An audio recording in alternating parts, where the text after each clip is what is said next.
Okay, we're live. Mm-hmm. Alexander, we're live.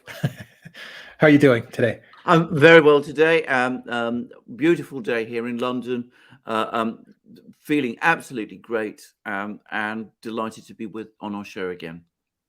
All right, great. Welcome everybody to a Friday Live. Welcome to our moderators. I see Cosmic Rain is in the house. I see Spartan Warrior Queen is in the house. Alan Watson moderating in the house. Who else? Reckless Abandon is in the house moderating as well.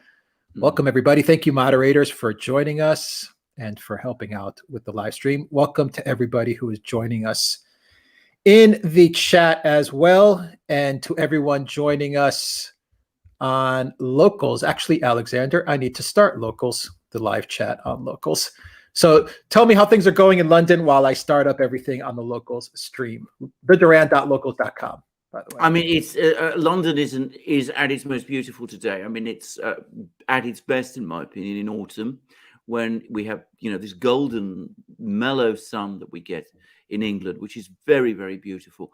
But of course, the economic situation is tense, and there is talk again of more restrictions from the government because of problems with the National Health Service. Restrictions connected to the pandemic are obviously, there'll be an awful lot more about that, I suspect, coming up very soon. But there is this sort of concern that many people have, and people are wondering what sort of Christmas they're going to be enjoying this year because of the fear about the economy, the fear about the restrictions, about many of these things. So in a sense, we are enjoying our time at the moment here in London, but there's still much to concern us too. But of course, London is also a global city. The international situation is also something that keeps people interested. People are interested about the situation in the Pacific, which is going to be the topic of our discussion today. And you will also find, I think, some concerns that the financial situation internationally is not going very well.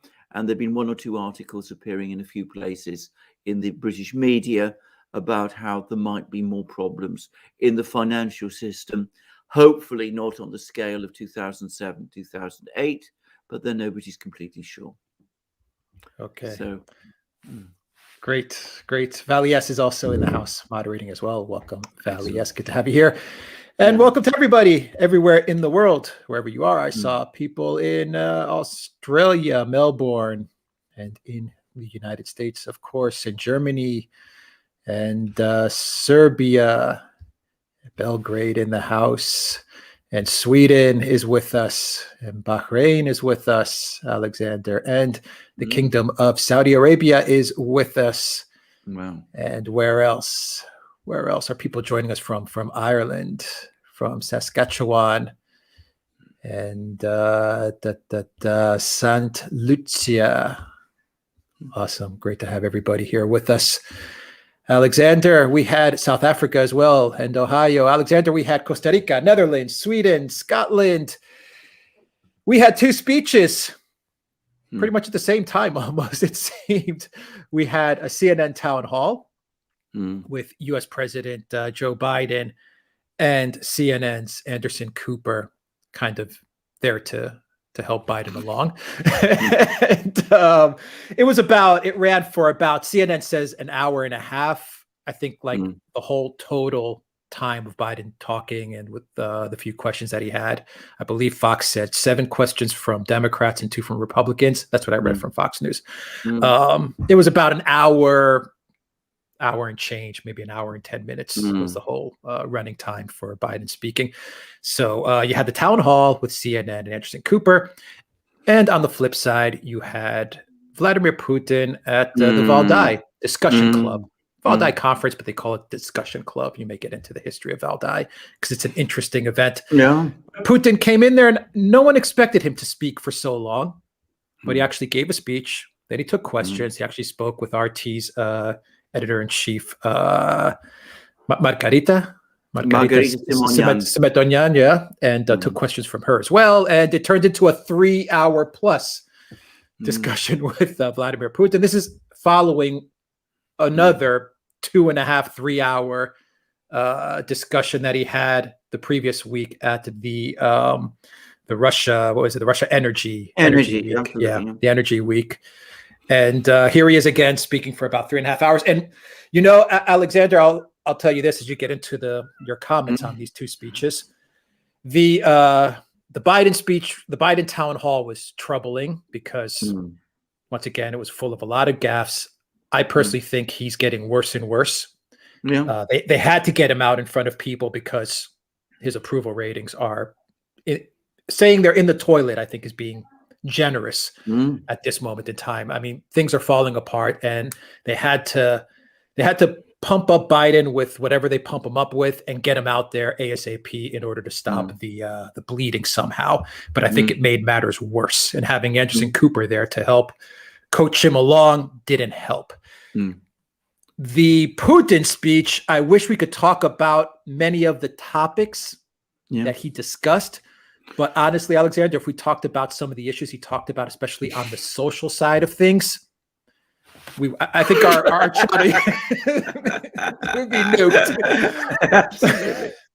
But boy, do we see a major cultural, civilizational divide in the world at this moment in time.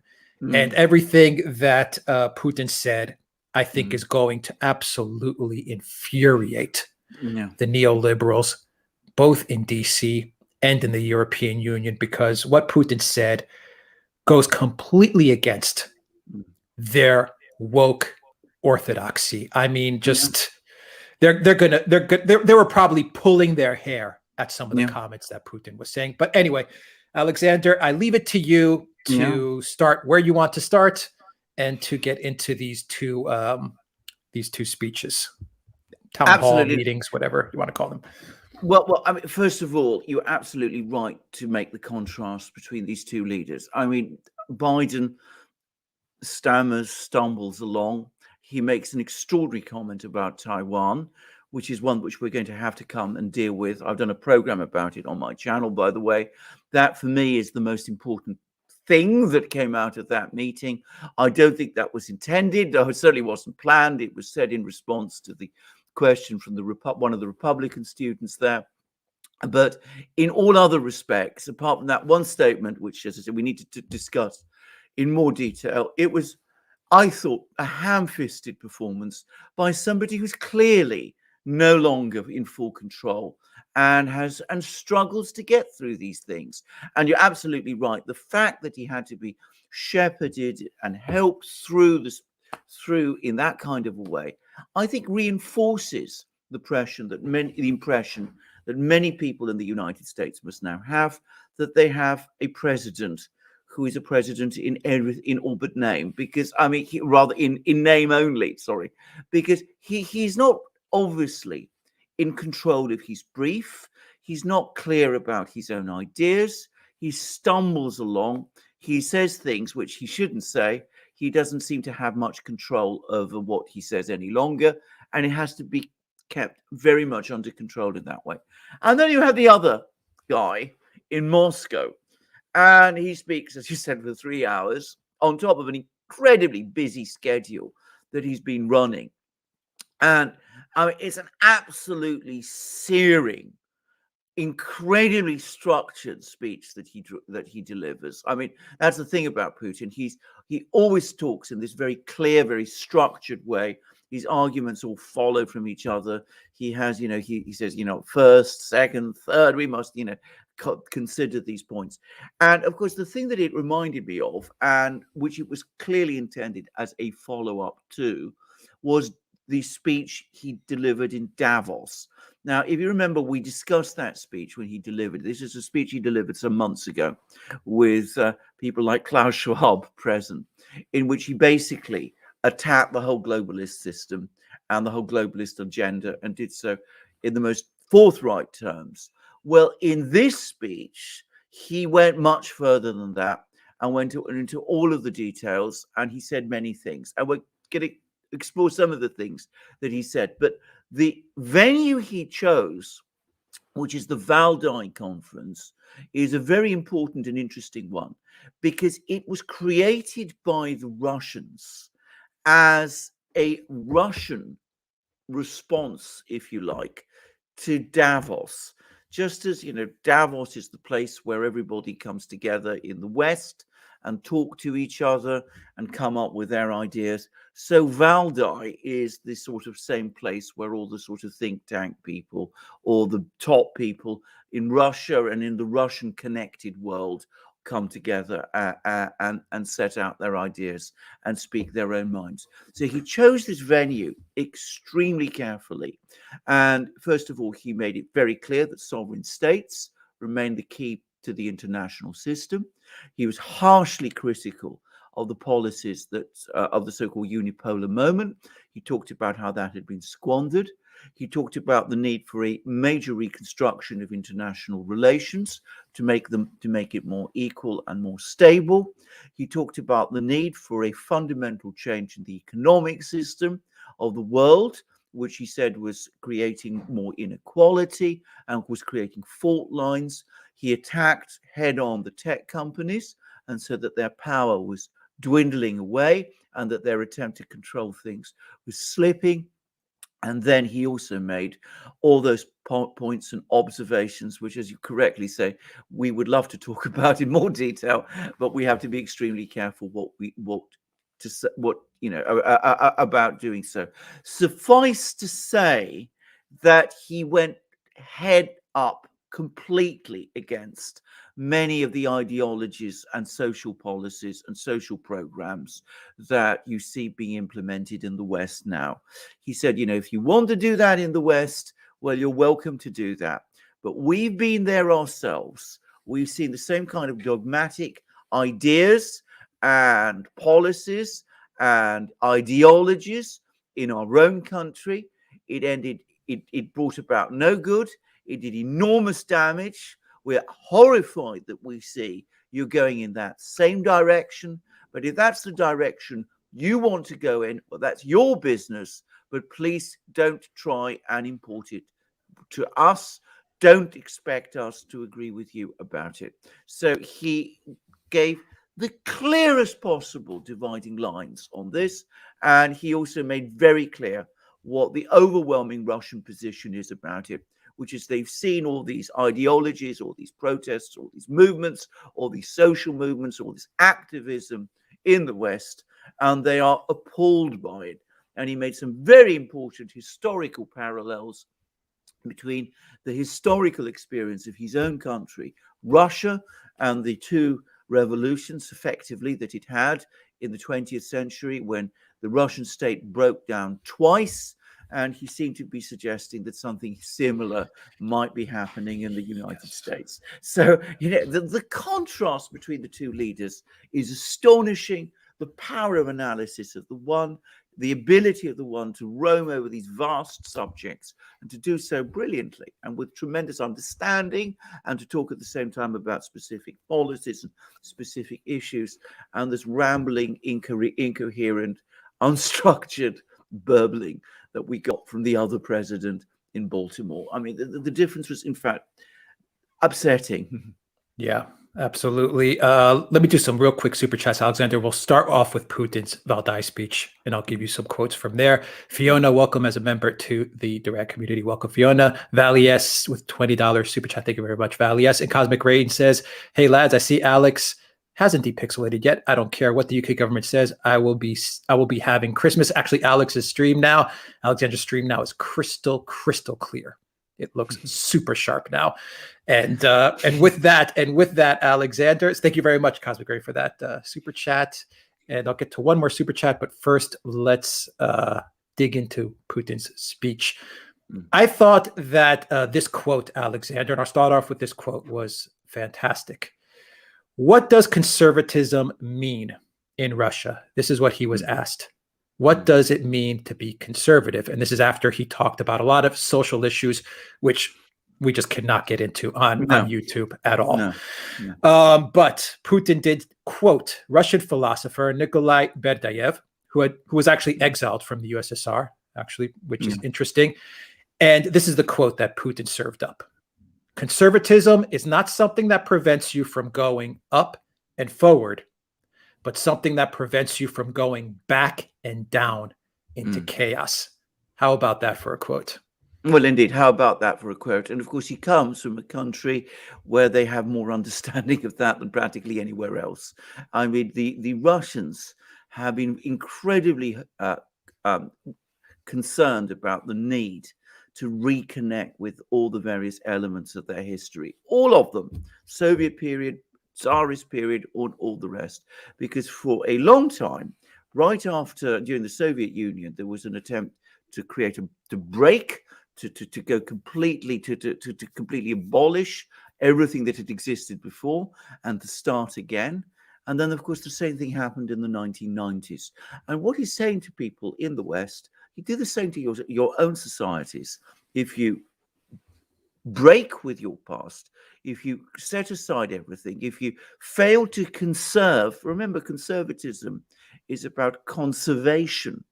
If you fail to conserve, then what you will do is you will take away all of those pillars of your society, of your social system, which keep it stable, and you will revert back. And the opposite of stability is not progress, it's chaos. So that's what he says. That's what he's saying.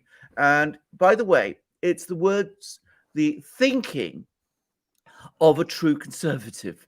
Conservatism is not the stagnation. It's not trying to keep everything exactly as it always is, not allowing any kind of progress, not wanting to see any progress. That's more conservatism closer to Merkel's conception of conservatism, where you don't have conservatism, you have a kind of immobilism.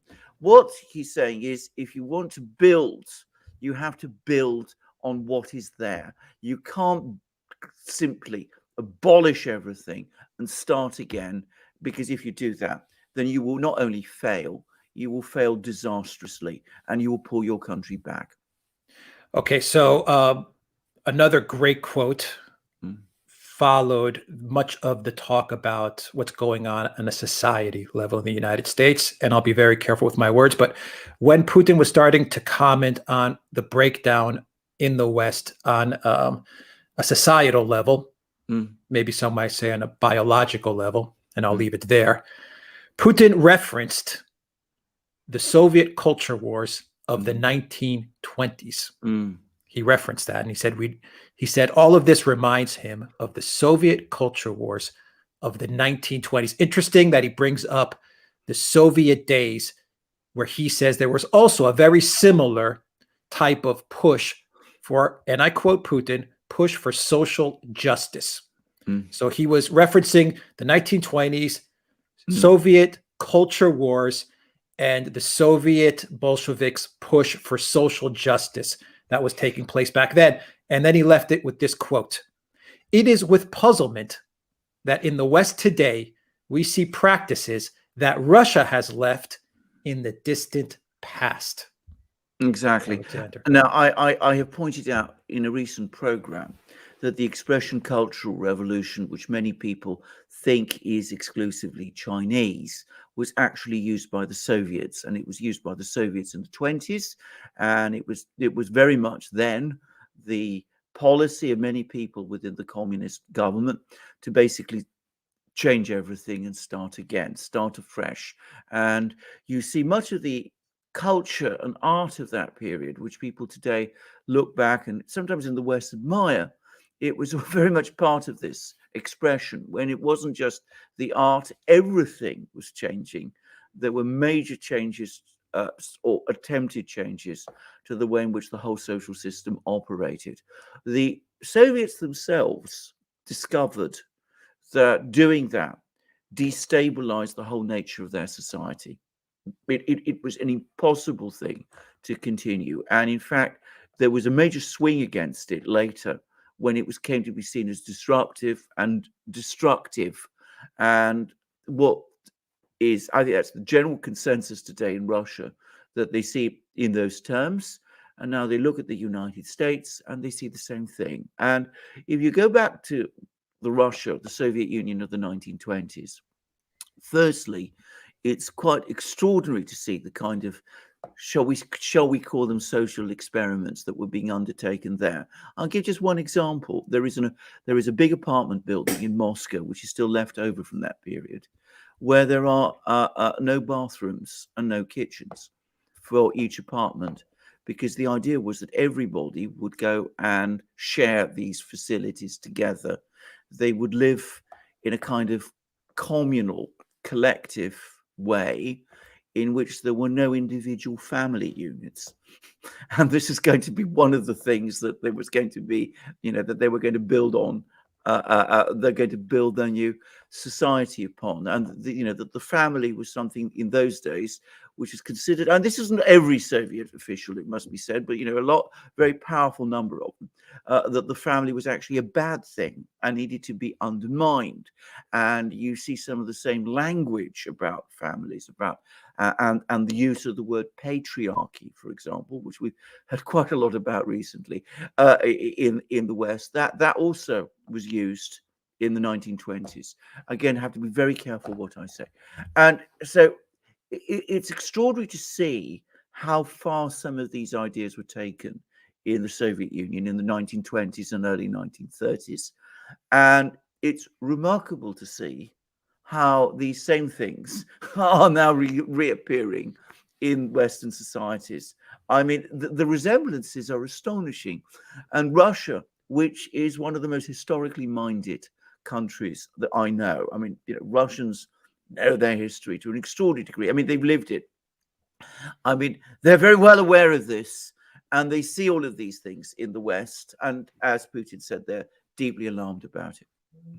Yeah, that is why I think this speech at Valdai was a declaration that there is a civilizational divide now that has taken place. And you're looking about, and Putin is kind of saying, he's looking at the West and he's saying, these guys, they want to go down a path that we went down in the 1920s, 1916, 17, the 20s, and we don't want to go down that path anymore. And it also explains why you have a lot of countries in Europe, specifically the Eastern European countries, the Hungaries, the Polands, the Romanias. You have a lot of countries in Eastern Europe that they're stuck in this cage called the European Union, which is forcing this ideology on them. But from my travels, when I was there, I very much saw people that were saying, you know what, we don't want to go down this path. We've been there. Our parents were there. Our grandparents were there. Yeah. We don't want to go down this path. We've seen it. We've done it. It doesn't end well. And I think that's why Putin's speech was so important, though I doubt the mainstream media will highlight these things. They're going to probably focus on the fact that he's the R word or the white S word or something like that, or the dictator word. That's what they're going to focus in on, because he probably gave them a lot of quotes that they'll misinterpret and take out of context and use against him. Absolutely. Because this speech is going to infuriate them. Absolutely. Can I just say, I mean, when it comes to Putin, it's absolutely essential to go to his website, which is the Kremlin website, which is, by the way, one of the best government websites around, and read what he actually said, and pay no attention at all to anything you read that him having said in any Western media outlet, because almost invariably it's wrong. I mean, either they make up things that he said, or they distort his words so that as to completely change their meaning. So if you want to get a sense of this speech, you have to read it from the Kremlin's website. They provide very good English translations. It's a very long speech, so they haven't yet. I just checked it just before we started this program.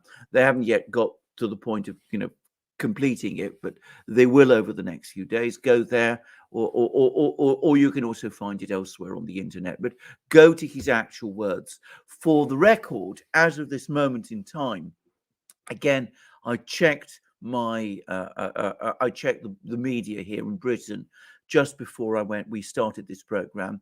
I saw no references there to this speech at all. They're clearly trying to work out what they're going to say and how they're going to use it, and what kind of comments or things they're going to say about it. But they're just at the moment not reporting it. Yeah, they're getting the scriptwriters together to formulate the narrative exactly of this. So let's switch to to Biden. Let's go to Baltimore and to this Mm. town hall with CNN and go Mm. to Biden. And let's try to skip over his gaffes, which were many. I mean, there were a lot of very strange and bizarre moments. At one point, he was like holding his fist together like he was trying to start up some sort of jetpack.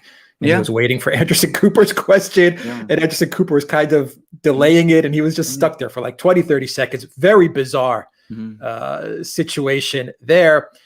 He made many gaffes about how businesses pay zero cents in taxes. And he made a sign that I probably can't even make on YouTube. Otherwise we'll get banned. But he made that sign that drives the left blue check Twitter crowd crazy. Go figure.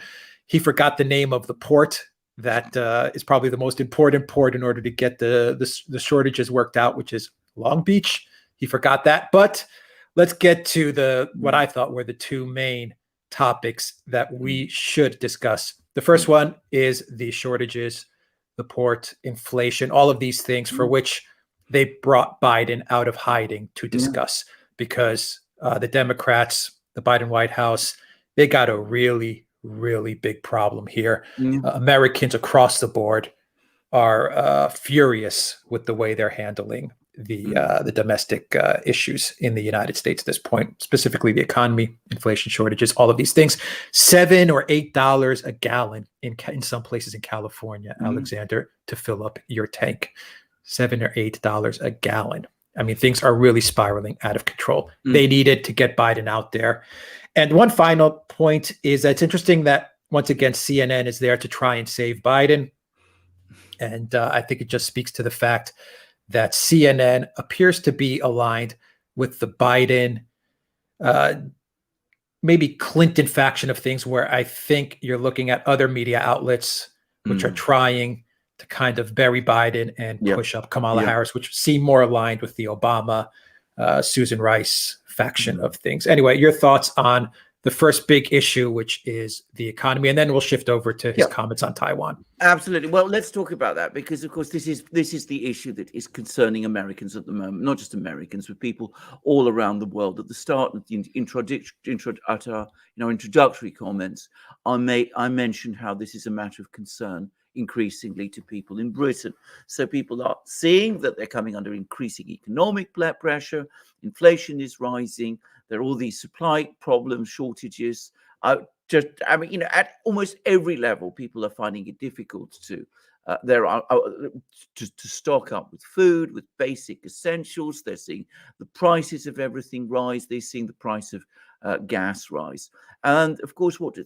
They look at this time to the president of the United States, the person who is going to give them reassurance that he is in control, that his administration is in control, that he has a plan and knows what to do. And what did they get? They got a mumbling, incoherent, uncertain man who just doesn't really have any kind of plan.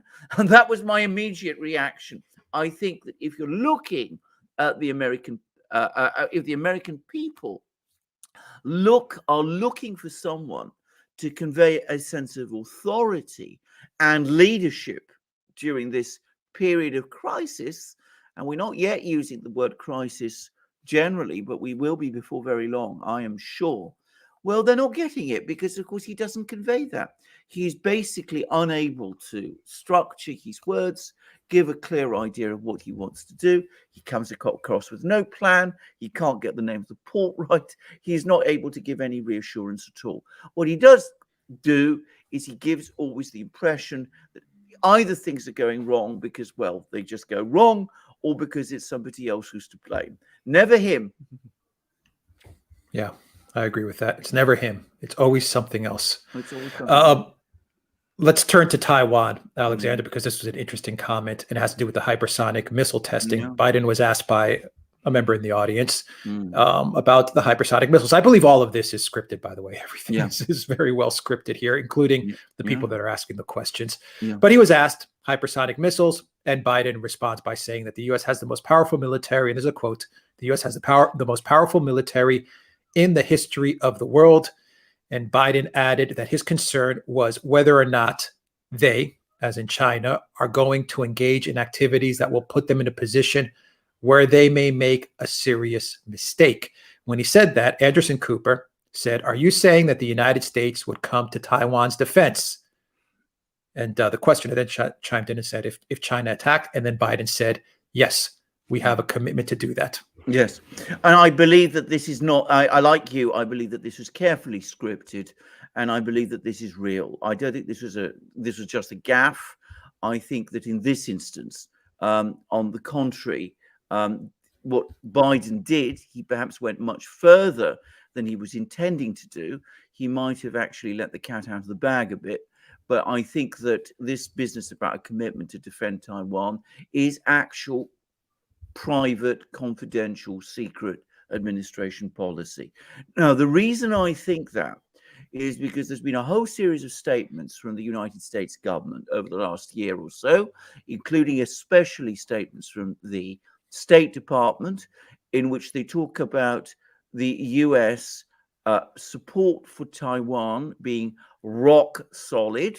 They refer to Taiwan as an ally, and they speak of democratic Taiwan. Now, when you read, and they've used this expression, support for Taiwan being rock solid on several occasions, when they say that, that looks like a commitment to me. Where I think Biden goofed, and I think this was not part of the script, was that he used this word commitment, because of course that appears to imply that the United States has some kind of treaty commitment to defend Taiwan in the same way that it has, say, with NATO or with Japan or with other countries.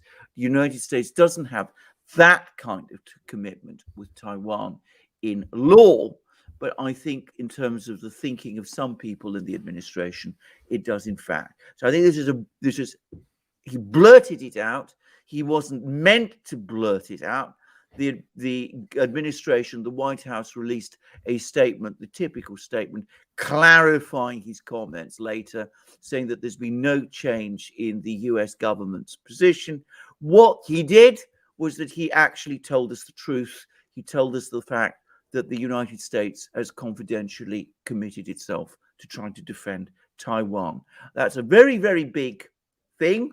That's a massive thing. In fact, we have a Russian-Chinese fleet at the moment circling the Japanese home islands, and we are in a situation, it seems to me, where the battle lines are becoming increasingly clear, and that's very ominous. But anyway, that is what this all means.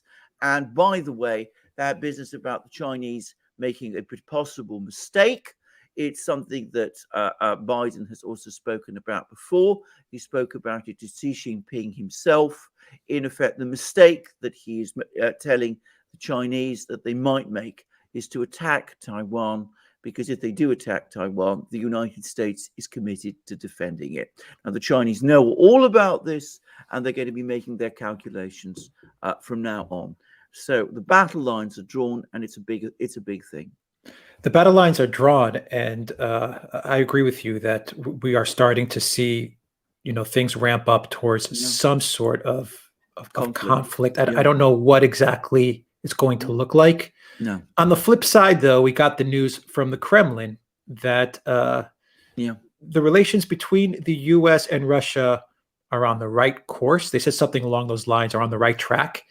And that they even hinted, and this is coming from the Kremlin, they hinted that there may be another type of summit between Putin and Biden, maybe a virtual type of thing. But they did hint at that. So what is going on here? What's the real picture? I mean, this is the game. Now, again, you have to actually go through the Russian comments and observations about this very carefully.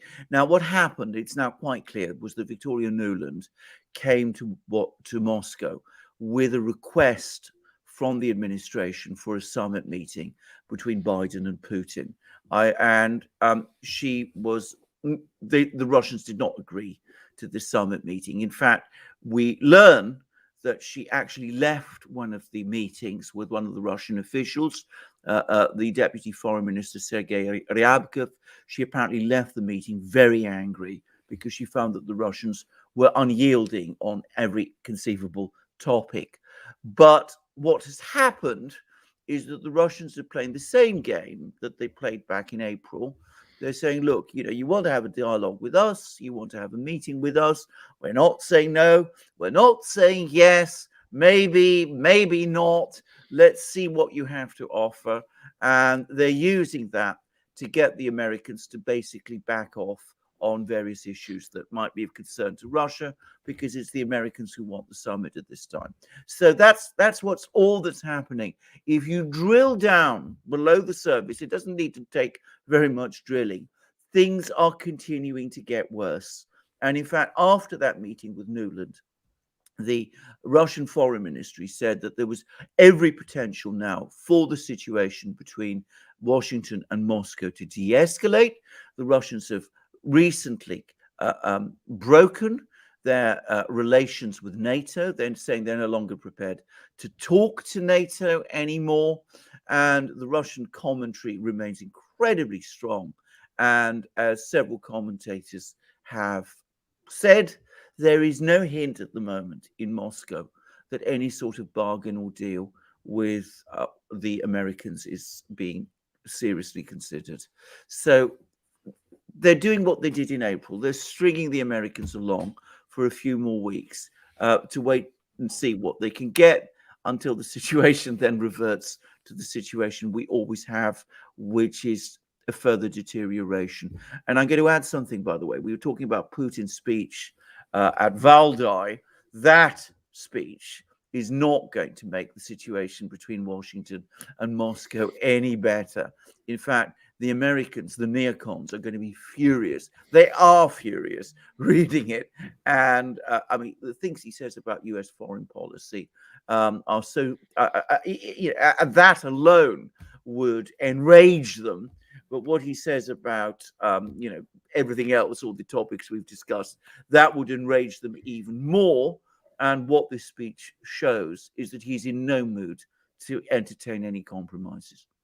Oh yeah, I mean, there was one point where he was talking about Afghanistan, and he said, "Look, the West needs to just leave Afghanistan alone, let them rebuild, return what they took." He was kind of hinting at saying, "Whatever you guys took, i.e., gold and all that stuff, return it back, let the country rebuild." And I mean, that was just a direct shot at all the failed regime changes of NATO and of the neocons, where they go into a country, they wreck it. They usually, and I think he even mentioned it, they usually steal the gold, and then they apply sanctions on that country as well to try and damage it even further. And Putin was just like, "Look, we got to stop this." Absolutely. I mean, as I said, he was absolutely unyielding, and that is the mood in Moscow at the moment. I mean, I would add that Putin has been talking very strongly. His foreign minister, Sergei Lavrov, has been talking even more strongly still. So we're getting lots of things. The dog is getting very excited. Sorry about that. But anyway, but I think you all got the point that I was making. So let's go to some super chats. But first, a quick question. Do you think it was a good idea to trot out Biden like this for the town hall? No, I think it was a very bad idea. I think, on the contrary, it's going to reinforce the sense of malaise, the sense of unease across the political system about the way in which the presidency is still not functioning properly. I'm going to say something else, by the way. I mean, if a town hall meeting as chaotic as this had taken place under Biden's predecessor, I'm not going to use his name, but we know whom I mean. If Biden's predecessor had made similar comments about Taiwan as the ones that Biden made, there would have been a media storm and a political storm. And we would be reading all over the media today, flesh-creeping articles and editorials about the sense of crisis that there was at the center of US government. This is a crisis, actually, because, of course, the predecessor never made those kind of extraordinary comments or never did anything remotely like that. He was always in charge and control when he was speaking. So there's the contrast. I think we are actually in a crisis. We're in a crisis of political authority, because the presidency isn't functioning, and at the core of the White House is a vacuum. And of course, the economic and political and military situations are all deteriorating. Geostrategic situations are all deteriorating at one and the same time. I would add, by the way, that Kamala Harris, the vice president, the person who's supposed to step in, also botched a town hall meeting recently. She managed to upset many people who support Israel by making all kinds of comments or failing to make comments on the topic of genocide. So, which a more efficient and competent politician would have sidestepped, but she fell straight into that, and that town hall also went badly wrong. So you have a weak president and an incompetent vice president, somebody that nobody really feels is in a position to take charge. We're going to see more of this over the next few months, and as winter wears in, there's going to be a gathering sense of crisis. Yeah, that's the problem that they have. They can't figure out what to do before and after the midterms, and they're now just trying to figure out, do we carry Biden all the way to the midterms and then drop him? Do we drop him now? But if we drop him now, we have Kamala. Maybe after the midterms, we can get someone else to step in who's going to be our 2024 candidate, because Kamala obviously is not going to be a good presidential candidate. But then you have the Obama wing, which I feel is dead set on getting Kamala in there. I mean, they've boxed themselves in, and they have no way out of this situation at all. Yes. Can I just say, this is not something that Putin said, but again, I come back to this. One of the reasons why there was a revolution in Russia in 1917 is because there was so much political intrigue and faction fighting going on at that time that nobody was actually sitting down and actually running the country properly, even as problems escalated on all sides.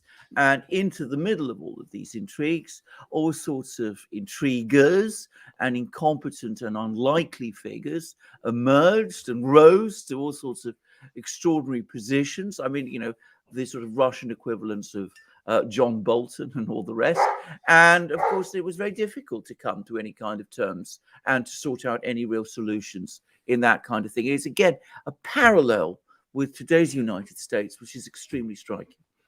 Yeah, you had Tsar Nicholas was out trying to take part in in the conflicts that were going on. He wasn't running the country. He wasn't a very powerful an effective leader either, but still he wasn't around. And then you had characters like Rasputin showing up and just muddying the water, and all kinds of other things were being spread by nefarious characters in order to damage the Tsar and the Tsarina.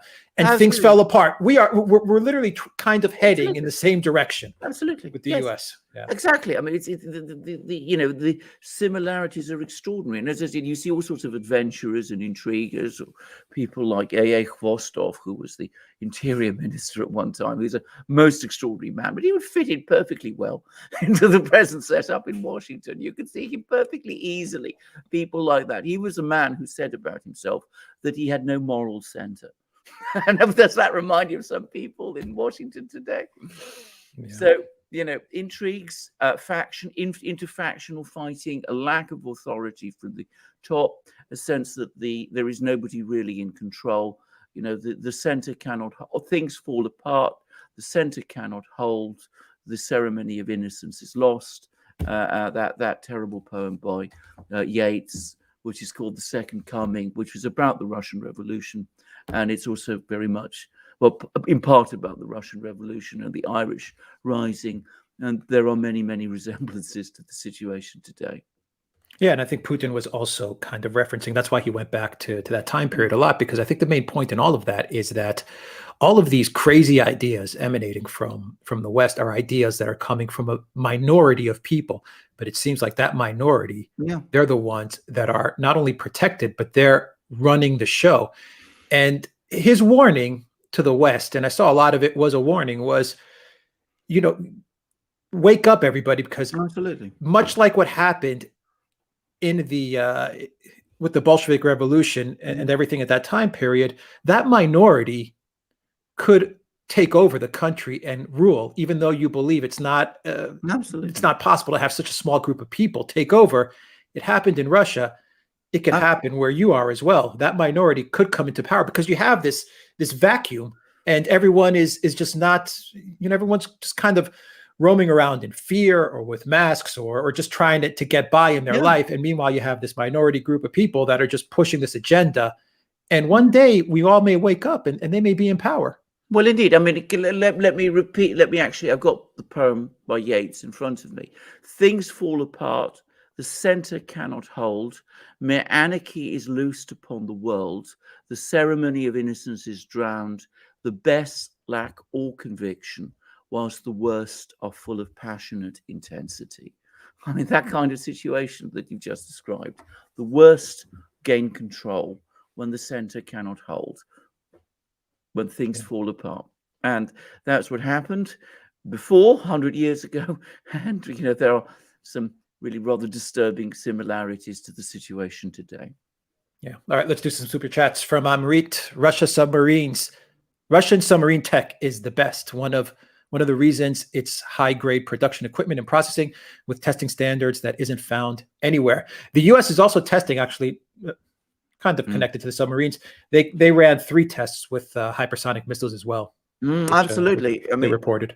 It's all building up. It's all building up fast. I mean, the US has also, it must be said straight away, exceptional submarine technology. This is an area where the Russians and the Americans are undoubtedly each of them, well ahead of the Chinese. The Chinese are nowhere near as advanced as the Americans or indeed the Russians are in submarine technology. The worry must be, if you're a Pentagon planner, that the Russians will share some of that technology with the Chinese, in which case we could see the Chinese again leapfrogging ahead and developing very potent submarines of their own.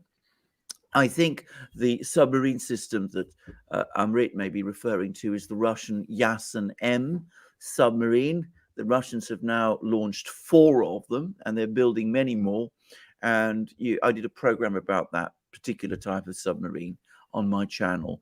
The Americans do have equivalent submarines like the Seawolf class, one of which got collided with an underwater object in the South China Sea. But as I said, the Americans and the Russians are certainly way ahead of the rest of the world in this technology. All right. Hunger wants to know, the Western approach to Russia can be summed up as kick the dog until it bites, then shoot it and call it a mad dog. They want to provoke Russia into war and label themselves the victim. Is that what they're looking to do? Well, yes, but of course this is always the problem, because you think it's a dog, it might turn out to be a bear.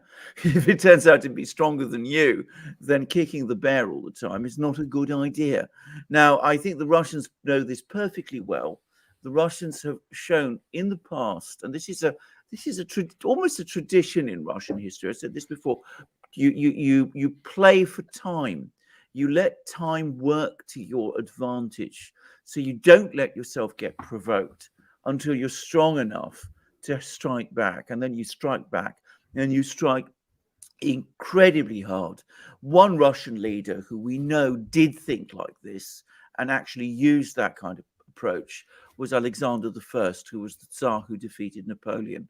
He understood in about 1805, 1806, early in the Napoleonic Wars, when people in Russia wanted him to take on the West, to take on Napoleon, that Russia wasn't strong enough, but he also knew the time was on Russia's side, and he gradually built up Russian power and Russia until the point came that when Napoleon did attack, it was Napoleon that was defeated. So I think this comment from this viewer sums up exactly what thinking is in the West. But can I also say it's profoundly wrong? It's a disastrous policy. It's been attempted by many people in the past, and it always ends in disaster. I always say there are 2 rules in international relations. Don't march on Moscow. Don't bluff Beijing. Both end in disaster whenever they're attempted. Okay, Kleska News.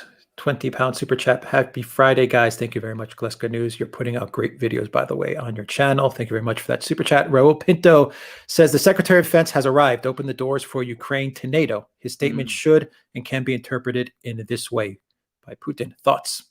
Oh, absolutely. I mean, as I said in my, I did a program about this, but what the Russians are going to do is, I mean, on the one hand, I don't think they believe that Ukraine is actually going to join NATO anytime soon.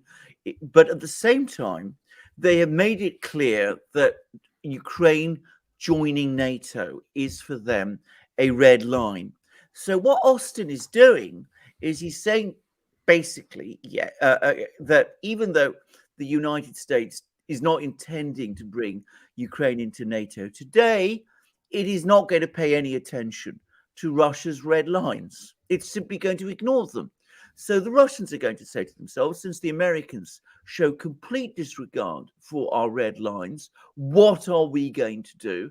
We are going to make preparations to make sure that we can enforce our red lines. We're going to build up our military. We're going to develop our economy in a way that will make it sanctions proof. And we are going to deepen our alliance with China. So if your intention is to prize the two apart, and Alex, by the way, did a brilliant program about John Bolton's interview, which I strongly advise you to see. You can see it both, I think, on his channel and on Locals.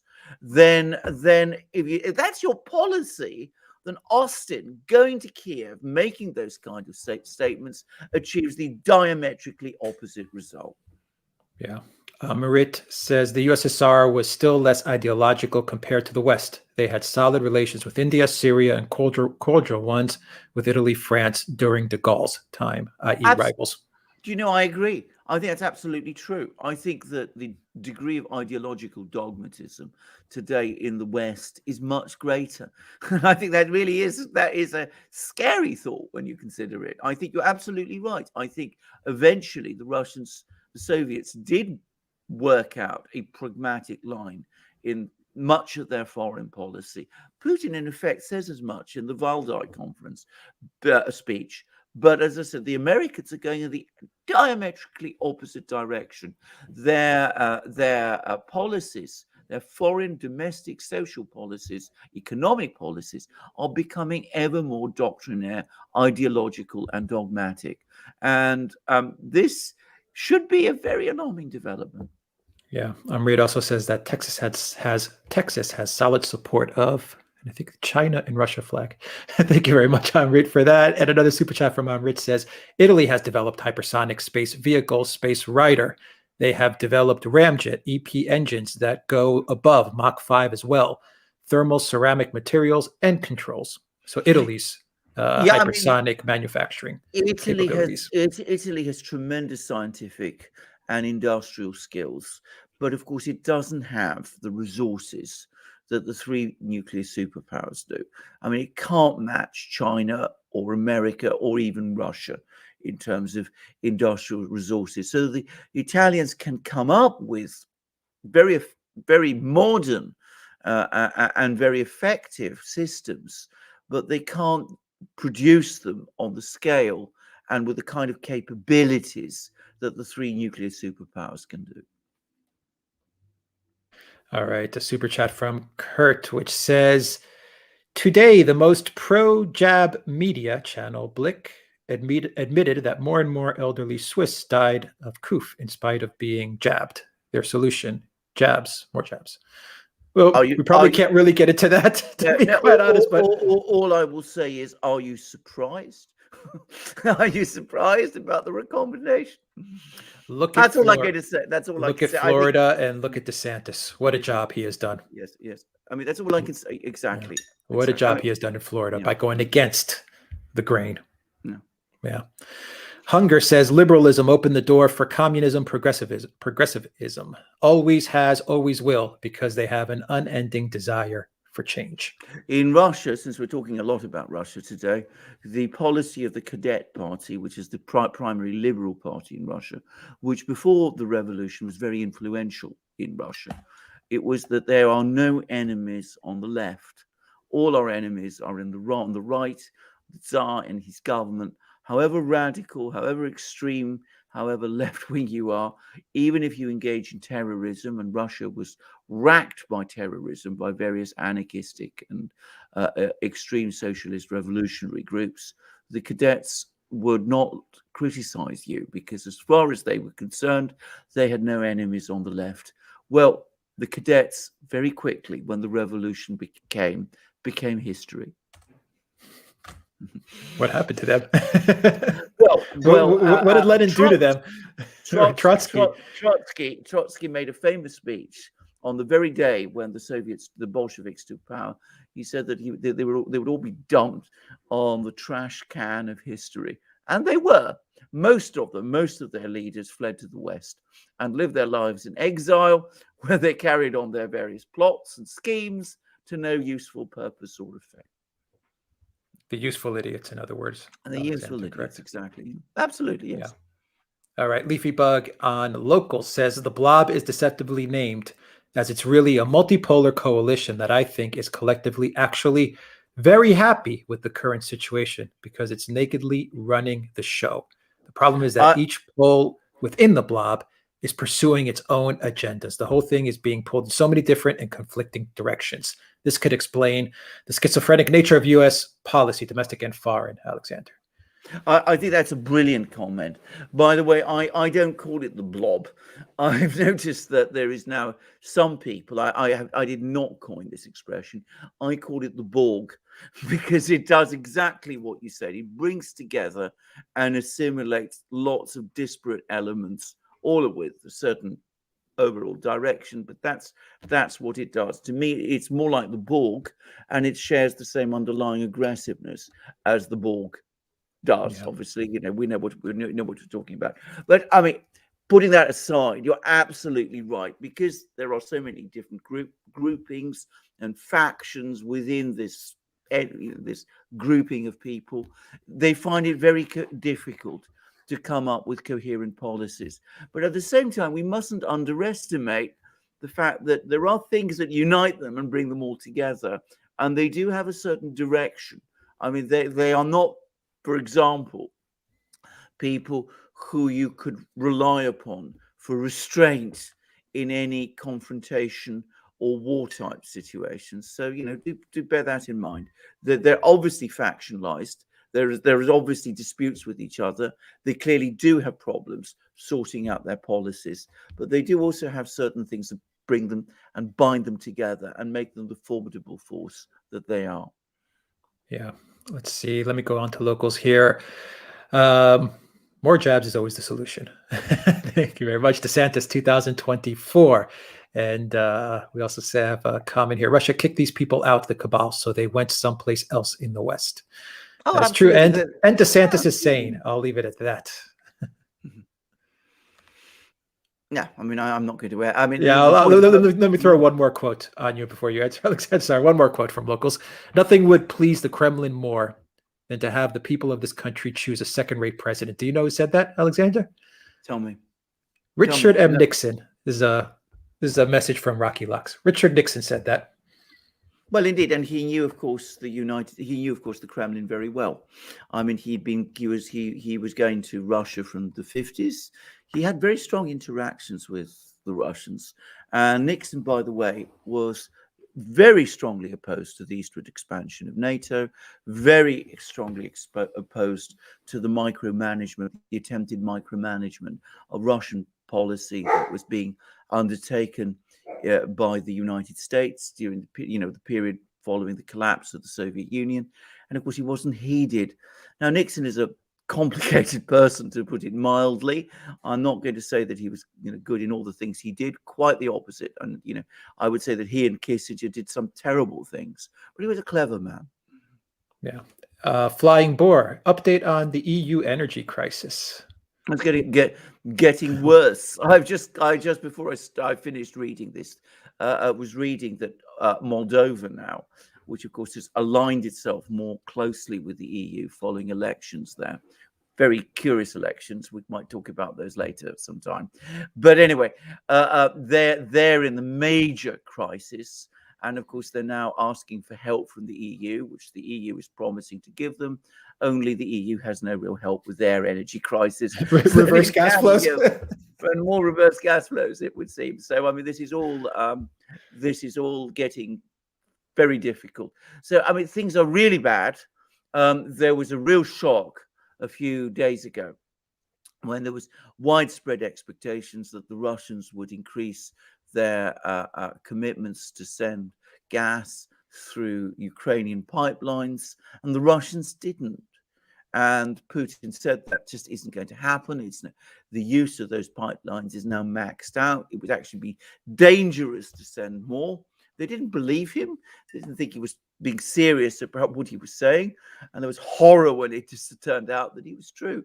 But they don't really have any real options or ideas at the moment. The only thing they can do is cross their fingers and hope that this winter is going to be warm. And how much gas has the Ukraine saved up? How much do they have in their tanks? The last figure I saw was less than a quarter of what they would normally require at this time of year. Oh boy! But that might have changed. They're going to need to start talking to the Russians.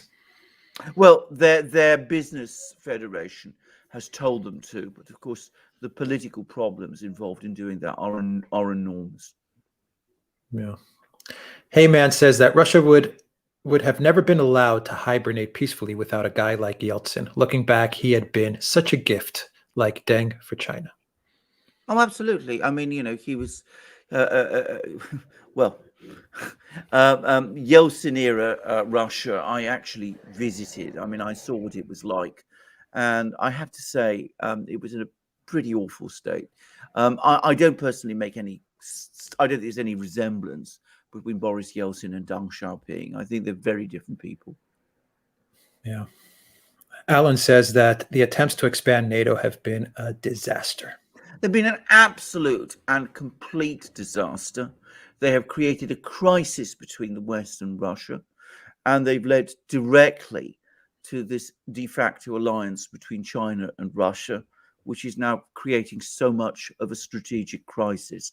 And I'm not the person who's now talking about a crisis. If you go to all these American think tank magazines and websites, you will find all sorts of commentators and people there agonizing about what they're going to do to try to turn the society out to change this thing. But of course, do they accept that expanding NATO eastwards was a mistake? No. Do they say that they're going to change course? No. General Austin goes to Kiev and he says, yes, the door is open. Yeah. And Cromer says that at least you can negotiate with a real president. How do you negotiate with the Borg? Well, indeed. And the Russians have this expression about somebody who's... There's actually a Russian word which is untranslatable, but they say that, that you can't... Some countries are not agreement capable. And they're saying that openly now about the United States, that the United States is agreement incapable. You cannot negotiate with the United States. If you do what you think is a deal with them, they will simply scrap it the following day, or they will try to renegotiate it, or it will fall apart.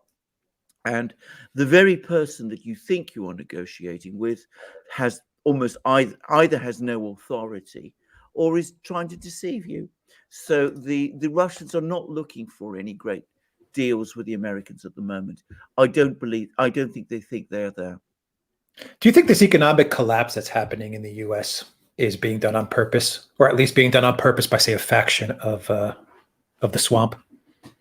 I think so. I mean, I think some people, and I've said this before, welcome it. I mean, I come back to what I was saying about, that poem by Yeats, that things fall apart, the center cannot hold, mere anarchy is loosed upon the world.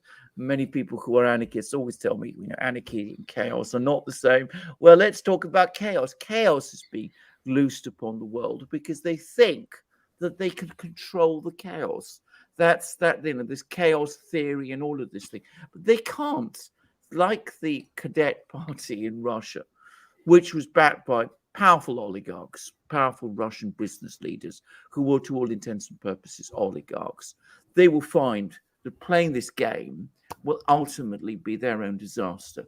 I mean, there were people like Morozov, who was one of the Russian big Russian textile billionaires or millionaires at that time. He was secretly funding the Bolsheviks. When the Bolsheviks came to power, his business was, of course, taken from him. And his family, he was dead by then, his family had to escape to the West. But what do you think the end goal is for the people that are doing this on purpose? I mean, do you think they look at it from the standpoint of we can't have true globalism until we get rid of the United States, or at least redo what the United States is according to all the way going back to the Constitution, the Declaration of Independence? If we don't get all of that wiped away, then there's no way that we can really get true globalism. So we have to just kind of deconstruct the U.S. and just reboot it. Is that where you think their thinking lies? Well, look at Macron, who is the clearest embodiment of this kind of thinking in Europe. I mean, he basically wants to use every crisis that strikes Europe in order to press ahead with the European integrationist project and the globalist project, if you like. He wants more Europe, as he always says, and they want the same. So they will say if there's a big crisis, if there's a massive crisis in the financial system, for example, they will say this is a global crisis, it requires global solutions. There's a major economic crisis in the United States, they will say this requires more control from the center. It requires the center assuming greater powers, and those powers must also be greater social powers, because we need more techniques of social mobilization. So we need greater surveillance, we need all the mechanisms to make that social control possible. Of course, if the Constitution and the Bill of Rights and all of these things interfere with that, well, necessity requires that we modify or change them, in effect, abolish them, because, they are incompatible with that kind of thinking. And then, of course, you have to put other things in their place. And you say to yourself, so you don't want countries anymore, you don't want legal systems, you don't want constitutional systems, and since you're going to abolish those things, you have to put other ideas in their place. You have to come up with new ideologies. You say that the old systems, the ones that you're undermining and abolishing, they perpetuated some form of inequality, division, if you like, and in fact you owe it to the victims to overturn them and to put in their place something else. So that's the kind of thinking, I think, that they have. Ultimately, it's intended to sow chaos, to undermine existing institutions in order to justify an overall reach for more control. And that's control over people everywhere, in effect. Problem is, history never works like that. It's never tidy in that way. You can't manipulate epochal events in that kind of fashion. They always run out of control. You find that people who might accept or buy into some ideas or some of your ideology, for example, take it a lot more seriously than you do. And they might say, well, you are the obstacle to us seeing through this nirvana that you are yourself saying you support. So at that point, you get pushed aside because you don't actually have the capacity to control everything in the way that you think you do. I wonder if that, let me rephrase that. Did you see the videos, Alexander, with Kamala's birthday that came out that the White House put up on social media? No, take a look at it after the live stream. They put up these videos. The White House put these up. So no one forced them to. No. They willingly put up these videos on social media just the other day, and it was Kamala's birthday. And there were really strange videos in that, Kamala was like kissing her husband or kissing Joe Biden with their mask. And it was completely scripted as well. Kamala tried to play that she was surprised when she wasn't. Like, she walks into a surprise party, supposedly at the White House. They have her, her eyes covered, and she walks in there and she's the one that yells surprise. It's really weird. She's like, oh, surprise, like all scripted out and everything. But the general perception is that I got out of it was that, this is, the White House has become almost, it is a parody. It's clownish. Yeah. And I think to myself, is that part of the goal as well? Are there powers in the globalist regime in the swamp that are saying, one of the institutions that we have to condition Americans to not have trust in, that we have to destroy and break down and make it into a kind of joke, is the office of the president. Is that why they create a whole nother studio outside of the Oval Office? Is that why you have the White House willingly putting up videos that, no sane person would want to show these videos or even come up with these scripted scenarios, because it just makes your institution look bad, but they're doing it. I mean, I sit there and I look at this and I say, you either have to be a sociopath to put this stuff out there, or you have to be doing it willingly, because the US, if there's one country in the world that is number one at marketing and optics and PR, it is the US by far. I mean, Americans are brilliant when it comes to marketing and PR and optics. I mean, they're years ahead of other countries. Absolutely.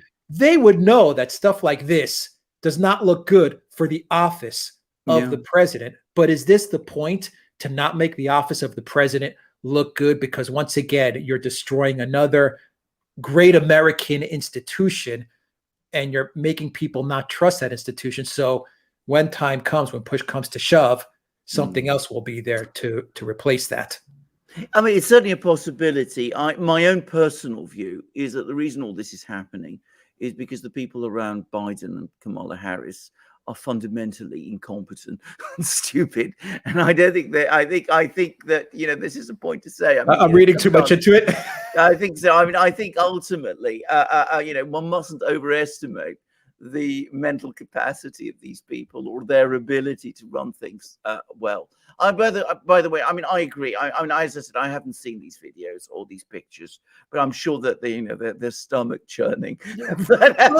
Clownish, yeah. But as I said, never underestimate the level of incompetence that these people can sink to. Bear in mind that they function and have functioned for some years now in, let's not call it, in a sort of North Korean media environment, one where, they're never criticized, they're always praised, everybody tells them how wonderful they are. So they don't get the kind of self-correction that you get when you receive criticism. So, I think they're just gradually losing the plot, and they're becoming sloppy and they're becoming careless, because they're not very good at these things. What I would say is, of course, ultimately, there is a elite which would be happy to see the institutions of government in the United States erode away as they see them erode away in Europe. Because, of course, ultimately, they don't want governments to get in the way of their of their ability to control things. I mean, they have a technocratic conception of the world, which is removed from control by governments and via governments through democratic processes and the people. So they would probably not be unhappy, and in fact they'd probably be very happy to see the White House at the moment eroded away in that kind of fashion. But I can't help but think that even those people at the moment would rather that there was a more effective White House operation today, simply because they must be extremely worried when they see the polls. And of course, the very last thing those people want to see is either the bad orange man or somebody like DeSantis coming in and becoming president instead. So I don't think that this is what they would want to see happen, though, of course, at the moment, and I suspect, as I said, the explanation is incompetence rather than plotting or planning. But they are fundamentally inimical to real institutions, real governments, real constitutions, those sort of things. Yeah. The chat and locals, U.S. presidency is so chaotic because I think it reveals itself. Agreed. I think the administration is clownish. Well said. Yeah. Exactly. I go back to the Soviet times again, because it seems to be a theme that we're talking about now. And I think to myself, if you want to, one of the main goals when you want to change a country and you want to tear apart a country and rule it, take it over, is you have to create, obviously, demoralization, but you have to have the people look at the the ruling government, whatever that may be, whether it's democratic or whether it's a czar, to look at them and to come to the conclusion that these people are just not capable. They're clownish, or they're corrupt, or they're many, many things. But you have to, sow that seed of distrust and disgust. And it seems like that's what we're looking at. And I go back to the Soviet times. One of the main themes that happened one of the main things that happened at that time was obviously Rasputin coming along, and the rumor of the Tsarina and Rasputin. It's been discredited, but that rumor was also propagated, but by a lot of the subvertive forces like the Bolsheviks. They would pass out flyers or create little news topics saying that the Tsarina and Rasputin are very close and something's going on. And it kind of sowed the seeds of distrust or just a lack of togetherness in the Tsar's household, and thus the government was kind of, the monarchy was falling off the tracks. And I think you get a lot of that today, in that you're getting those seeds of distrust sown among the public, rightly so, because you have town halls like what we saw last night, where people then just start to say, this is just beyond clownish, this is ridiculous. But what do? Maybe Absolutely. put a new government in place, or a new type of government, because obviously democracy and capitalism and the Declaration of Independence and the Constitution, well, they just don't work anymore, people. Absolutely. But I would just quickly go back on the Rasputin thing and say that the people who propagated and spread the Rasputin story across Russia were not so much the Bolsheviks, who weren't really very interested in it, because, they regarded anything to do with the Tsar as irredeemably corrupt anyway. It was the liberal parties. It was the liberals who actually spread most of the reports about Rasputin. And there was a very, very famous speech by a man called Milyukov, who was actually the leader of the Cadet Party at the Duma during the worst period of the war, the First World War, which he got up. He said that, that the throne was controlled by dark forces, which is, of course, Rasputin was what he was meaning, and basically said, is this incompetence, is it stupidity, or is it treason? With the implication that Rasputin and the emperors were conspiring against Russia. So I mean, it was in most of those flyers, most of those stories, most of that literature were spread actually by the liberals at that time. So that's partly. If you're talking about demoralization, yes, you do demoralize in that kind of way.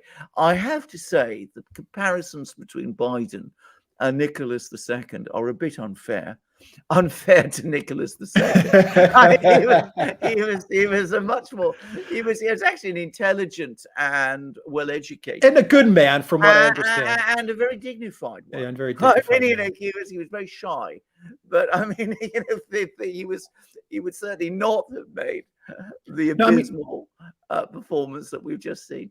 No, I mean, I've read many accounts saying that he may have not been the most capable of leaders, but that he was, in general, a good man, a compassionate man, a family man as well. I mean, he loved his family very much. Yeah. Very, very, very, very much so. Exactly. I mean, and he could speak very well. He was very erudite. He was so I mean, let's not push this too far. He wasn't perhaps a very strong figure, and he made many mistakes, but he would certainly have put on a rather more convincing performance than the one we've just seen. Yeah, he had a lot of snakes around him, consulting him though as well. Absolutely, and that too.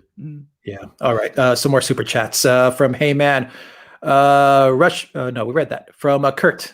We read the Hey Man's super chat from Kurt. Polish PM defended by ruling its courts that said the EU law applied only in limited areas and Polish law prevailed in all others. Only for show, or what? Question mark. I don't think it's for show. I think this is a major showdown. And by the way, this is a topic Alex and I, definitely going to cover in a program before very long, and it needs to be covered because there was a furious row within the European Council in which all the usual suspects, Mark Rutte, Emmanuel Macron, the Prime Minister of Belgium, all kinds of people wanted to go all out and attack Poland and start legal claims against them. And the person who said, no, let's not rush ahead and do that was Angela Merkel. Now, why exactly Merkel did that and what she's up to, I'm not absolutely sure. But if you know anything about the legal system that underpins the EU, you would know that this decision of the Polish Constitutional Court, the Polish Supreme Court, to say that the Polish Constitution prevails over EU law is almost, in fact, it is a revolutionary act. It's basically saying that Brussels doesn't rule in Poland, Warsaw does. We do. We make our own decisions. And the reason people like Mark Rutte and Emmanuel Macron and all kinds of people like that are so angry is because they see it for what it implies. If this decision holds, and several people, I mean, Ursula von der Leyen said, if this decision holds, if it isn't reversed, and if it actually starts to be implemented, then you will start to see the first step being taken towards Polexit, because the EU cannot absorb or allow this to continue as it has. I think the reason Merkel, by the way, didn't worked against immediate action against Poland is because, in her usual way, she's hoping that the various political forces that do exist in Poland itself, which are very powerful and pro-EU, will find some means to overturn that decision without any action by the EU leadership, and that she's worried that if the EU leadership interferes, that might actually rally support behind the Polish government and the Polish Constitutional Court. But, you know, we mustn't underestimate this. Is a big event, and it's one which may be getting bigger. Yeah, I mean, it's huge because you're talking about Poland's sovereignty at the end of the day. Absolutely. And if they give in, they'll lose their sovereignty. But if they stay strong, they would have won their sovereignty. Yes. And I believe if they stay strong, the EU will back down. I agree with that. But as I said, at the moment, don't underestimate this. This is a major battle that's now going, underway, and it's going to accelerate and intensify. And by the way, Merkel takes this view. It's far from certain that Olaf Scholz, in fact, I can definitely say Olaf Scholz and the Social Democrats, and of course the Greens, if they do take over in Germany, will undoubtedly go with the Ursula von der Leyens, the Macrons, the Rutts, and all those sorts of people. No, and all Poland, look, the way the EU is going to hit at Poland is they're not going to give them the funds. Exactly.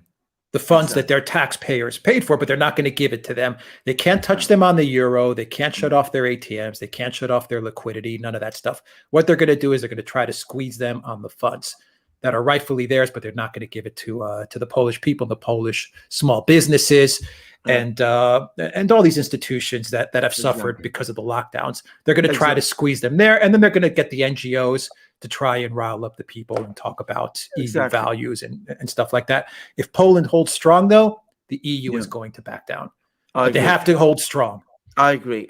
Very difficult in Poland, given, as I said, the strong feelings of support for the EU that exist amongst large parts of the Polish population. But my sense is that's starting to shift, actually. And I'm getting the sense that more Poles are gradually changing their views about this and are beginning to move towards a more hard line supporting their government over this question. Anyway, we'll see. It's a major battle, and we'll see how strong the government is and whether it's able to hold together and hold tight on this policy. Yeah. Heyman is a new member to the Duran community. Welcome, Heyman. And Heyman sent the chat saying, just heard of the new 4-star general. Actually, 4-star admiral, to be more precise. Heyman. I know. We'll leave it there. That is a story that I am sure. For locals. Well, absolutely. And I mean, all I would say is Mr. Putin, I'm sure, is well briefed about it. Yeah, we'll leave it there. And we got everything, Alexander. So we've covered a good amount of ground today. We had some excellent questions. And is there any other topic you'd like to talk about, Alexander, as we wrap it up? I think we've hit on the main ones. I mean, really, it's. I've never known a time of crisis as bad as this. And I lived through the 1970s. I remember how bad things were, but we had leaders in those days. We didn't have an empty suit. Even Jimmy Carter, he gets very maligned today, but he was a much more together personality than what we have at the moment. And I have to say, I mean, I don't want to sound pessimistic, but things are going to get a lot worse. Maybe they have to get worse in order for them eventually to get better. So that's possibly where we're going. I would just add one very last point, which is, of course, that if you, I know I was going to say this, maybe I shouldn't say, but I'm going to say it anyway. You reel back a year or so, a bit more than a year and a half ago, and were watching our programs then, you would see that we were predicting some of the events that would take place if the election, the United States, went the way that it, the events that there was the change of administration that eventually happened. So, it was all completely predictable. It's like watching a train wreck take place. The only thing that's really surprised me is the speed. I didn't think things would go wrong quite as fast as they're doing. I agree. The speed is incredible. Let me just wrap it up with some comments from locals. Some really good comments to wrap it up. Alexander from Leafy Bug says, it strikes me that the great promise of the U.S. is reliant upon a citizenry that is engaged in governance at all levels. Look at how many elected positions there are. However, over time, citizens have delegated their authority to elected officials who are now openly working against the interests of their constituents. And this is causing all kinds of social breakdowns. The thing is, though, that the re-engaged citizens can turn things around quite quickly. Don't write the USA off yet. That's one comment, Alexander. And another comment from Tweak says, in response to anyone who might want to, where is it, Tweak? I just lost it. Who might want to destroy the public trust in the federal government could potentially be explained by the agenda to divide the U.S. into mega regions by organizations such as the Regional Plan Association and the America 2050 Strategy for Regional Development. Below is a quote from their website. They want to divide the U.S. into approximately 13 mega regions. And real quick, Alexander, I agree with those comments because today I was thinking, don't write the U.S. off because they have good leadership and they have good young leadership, which people in Europe do not have. And once again, I go back to DeSantis or Rand Paul, and I say, you know what, as terrible as things look right now, one thing that America has that we don't have in Europe, we don't have a DeSantis or Rand Paul or people like that. No. Well, the United States, America, retains a degree of vitality, which, to be straightforward about it, Europe in its political systems has lost entirely. European politics today is entirely bureaucratized and assimilated. You see some stirrings of opposition in Eastern Europe, which we've talked about, but then, of course, they're distinct, if you like, from the EU core. The United States remains a nation with tremendous abilities, and I don't write it off at all. Leafy Bug, I would suggest that you read a book by Robert Mitchell. I think I got his name correct, which is called The Iron Law of Oligarchy. Robert Michels, that's right. The Iron Law of, look him up, because he made exactly the point that you made, and he made it all the way back in, I think, the early years of the 20th century, before the First World War, that the danger always is in any democratic or political system is that you will eventually get the people becoming disengaged from the institutions, the democratic institutions, and in effect an oligarchy takes shape. So, it's an exceptionally good comment that you have made, and given that that's where your interest lies, as I said, do follow up Robert Michels' book, The Iron Law of Oligarchy. I know it's a book, articles, ideas, but follow him up and see what he had to say about it. Yeah, and Degar says, look at the J.D. Vance in Ohio as well. Yes, J.D. Vance, hillbilly elegy. Yes, he's running for office, and I do hope that he wins because he has some very good, innovative ideas, and he's a young guy, and just really good leadership. Absolutely. If it's taken, if it's embraced, then everything can change in 3-4 years. Absolutely, and that's happened. It must be said in the U.S. before. It seems to go right up to the edge, and then suddenly changes, it does things, and it turns round, and it's quite, so absolutely, I do not write off the US. All I'm saying is I've never known things in my lifetime as bad as they are now. As bad as this, yeah. Kurt Fram says, have a good weekend. You too, Kurt. Ernesto sends us a super sticker. You are amazing. Cosmic Rain sends a super sticker as well. Cosmic Rain, what does your super sticker say? I can't see it there. Thanks, I think it says. And Flying Boar says, the EU will implode. It's self-caused. They keep adding leaders like Draghi and Roots. Flying Boar, you have just closed this live stream with that comment. Well said. Very well said. Draghi and Rutte. Yeah. Central banker running a country, Alexander. What can you say? Anyway, all right, everybody. Have a great weekend. Deville says, thank you, gents. No Friday is complete without you and a good live stream. Thank you very much. Thank you. Deville. And thank you to everyone in Locals for joining us on this chat. Thank you to everyone here on YT for joining the live stream. And to our awesome moderators, thank you very much. Spartan, Warrior Queen, Valley S, Cosmic Rain, Reckless Abandon, Alan Watson, Zarael in the house as well. Did I get everybody? I think I got all of our moderators as well, who are awesome. Great comments. They keep the chat running smooth. And they also post a lot of great comments and articles on Locals as well, our moderators. So definitely check us out on Locals. And Alexander, you're also putting a lot of content on Locals as well. Absolutely. Which is a lot of good content, which complements your main videos. So the Duran.locals.com, Duran shop. It's my Greek mug right there, Alexander. All right. Take care, everybody. Have a great weekend. I think I'll try to get a video up today, Alexander. I think if I can make it, if the internet gods in Greece are kind to me, I think I might be able to get the Oleg Deripaska video up. Excellent. I'll try to get that one up. We did a good show on Oleg Deripaska, and hopefully I'll get that up in a few hours. Let me see. Excellent. What magic I can work and what the internet in Greece is like today. Take care. Take care, everybody. Thank you very much for joining us.